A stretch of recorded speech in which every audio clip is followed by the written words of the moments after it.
दोस्तों बहुत दिन बाद फेस कैम के साथ आपके सामने आया हूं कुछ इंपॉर्टेंट बातें करने के लिए, क्योंकि गौतम गंभीर जब से as a head coach Indian team में आए हैं उसके बाद कुछ जो शॉकिंग डिसीजन सामने आई है उस चीज़ों के ऊपर ही आज बात करनी है और पार्शियलिटी और लॉबी के कुछ केसेस भी आज क्लैरिफाई करनी है। तो ज़रूर से एंड तक देखना, उसके बाद ही कमेंट करना, नहीं तो प्लीज़ हेट कमेंट मत करना। तो सिंपल सी बात है, हम अगर बात करें गौतम गंभीर जब हेड कोच हुए तो हम भी बहुत ज़्यादा खुशी हुए और बहुत ज़्यादा ये चीज़ में मैं क्लैरिफाई हुआ कि अगर गौतम गंभीर आएगा तो ये पार्शियलिटी की कुछ बातें नहीं आएगा, स्ट्रेट फॉरवर्ड डिसीजन जरूर से लिया जाएगा और बेहतरीन तरीके से उनकी कोचिंग हम देख पाएंगे। लेकिन जब Gautam Gambhir as a head coach join हुए तभी से ही एक बात और हमें सामने आ रही थी, as a bowling coach Zaheer Khan और एज अ फील्डिंग कोच हम जॉन्टी रोड्स को इंडियन टीम के साथ देखेंगे। मेनली जैसा भी चाहते थे कि ये दोनों महारथी इस इंडियन टीम के साथ जुड़े, लेकिन क्या हुआ जब से एज अ हेड कोच गंभीर ज्वाइन हुआ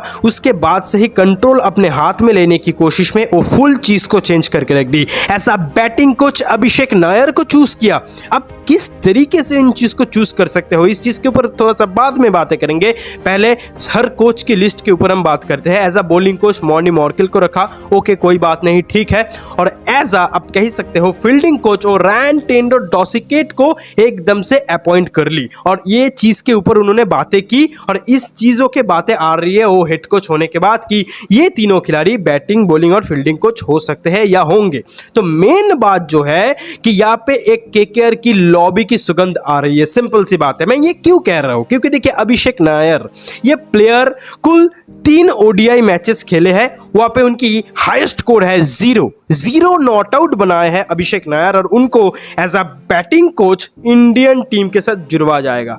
आप प्लीज एक बार इमेजिन करो इस सिनेरियो को, जो बंदा आप कह सकते हो 3 ओडीआई मैचेस खेले हैं इंटरनेशनल में 2009 में, जितना दूर है मुझे पता है, उसके बाद उनको मौका ही नहीं मिला उनके खेल के वजह से, उस प्लेयर को आप बैटिंग कोच बना रहे हो। आप एक बार इस चीज को समझो और इस चीज के ऊपर एक बार फोकस करो, क्योंकि जब Vikram Rathour as a batting coach थे उनको बहुत ज्यादा ट्रोल किया गया, आप कितने मैच खेले हो, ऐसा कोच मुझे नहीं चाहिए, बहुत सारे बातें बहुत सारे जगह से आई, बहुत सारे लोग, बहुत सारे फैन बेस से भी बहुत सारी बातें आई, लेकिन अब कोई कुछ नहीं कह रहा। हम अगर बात करें बॉलिंग कोच की तो ठीक है, Morne Morkel really a good bowler, हालांकि उनके पास कोई भी आईसीसी ट्रॉफीज है नहीं, लेकिन रियली वेरी गुड बॉलर, बेहतरीन बॉलर है, बेहतरीन तरीके से समझ सकते हैं और हेल्प करेंगे जरूर।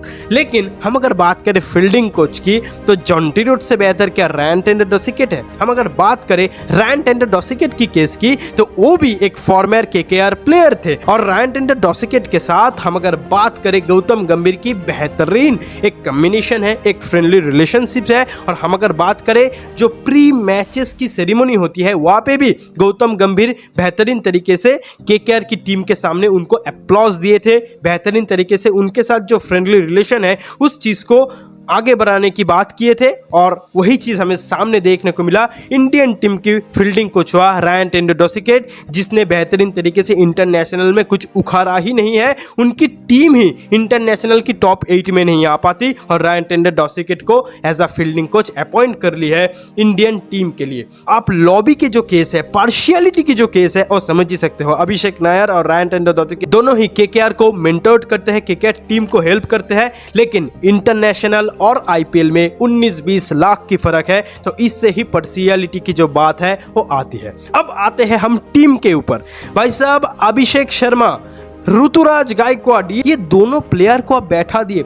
ईशान किशन, ये प्लेयर के ऊपर आप एक बार भी नोटिस नहीं किए, जो हमें लग रहा था कि हाँ गौतम गंभीर आएंगे, अच्छे तरीके से प्लेयर को बैकिंग करेंगे, बेहतरीन तरीके से वो खेल की खोज में आगे बढ़ेंगे, लेकिन वो चीज़ हुआ नहीं। श्रेयस अय्यर जिसने परफॉर्मेंस उसके बाद नहीं दी, देखिए ईशान किशन और श्रेयस अय्यर दोनों ने ही सेम टाइम एकदम बाहर चले गए थे। तो आप अगर श्रेयस अय्यर को अंदर लेकर आना चाहते हो तो आपको सिंपल सी बात है ईशान किशन को भी तो मौका देना चाहिए, लेकिन उसके ऊपर कोई बातचीत है ही नहीं। और उसके साथ हम अगर बात करें, हर्षित राणा को मिडिल से मौका मिल गया, जहां पे मयंक यादव जैसी बेहतरीन खिलाड़ी, बेहतरीन बॉलर हमें सामने मिला। उसके साथ कितना सारा बॉलर्स है जो अभी भी पड़ा हुआ है, जो अभी भी बैठा हुआ है, जिसकी नाम तो आई थी लेकिन डेब्यू नहीं कर पाया, उन प्लेयर्स के ऊपर आप फोकस नहीं किए। तो सिंपल सी बात है, आप कह ही सकते हो जो चीज़ हमने एक्सपेक्ट करी थी, मेनली जो हमें एक्सपेक्टेशन था कि युजवेंद्र चहल को एक इंसाफ मिलेगा,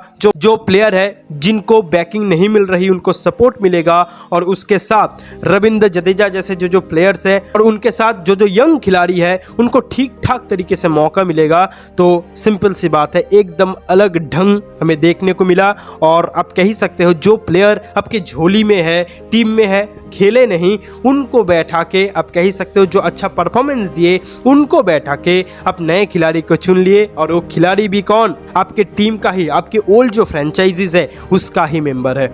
इस चीज़ के ऊपर हम अगर बात करें, क्या कोई दोष होगा? सिंपल सी बात है। लेकिन देखिए, हमारी बात उतना दूर तक तो जाएगी नहीं, लेकिन प्रोटेस्ट हम करते रहेंगे, क्योंकि पर्सनैलिटी की हम अगर बात करें तो इस तरीके से सामने आती है। और जिस तरीके से हम ऋतुराज गायकवाड और अभिषेक शर्मा को बैठा दी, और गंभीर की प्रेशर से, या मुझे नहीं लगता प्रेशर हो, या गंभीर की डर से भी आप कह सकते हो, जडेजा ने भी एकदम से व्हाइट बॉल क्रिकेट से रिटायर ले ली है। तो इस चीज़ के ऊपर सिंपल सी बात है कि इंडियन टीम के ऊपर दिक्कत आ सकती है। हालांकि दिन उतना दूर है नहीं, विराट कोहली, रोहित शर्मा भी इरिटेट होके खेलना छोड़ दे। तो सिंपल सी बात है, इस चीज़ के ऊपर बातें होनी चाहिए। अगर आपकी कोई भी राय है तो प्लीज़ ज़रूर से कमेंट करना, दोस्तों के साथ शेयर करना और आपका राय ज़रूर से बताना।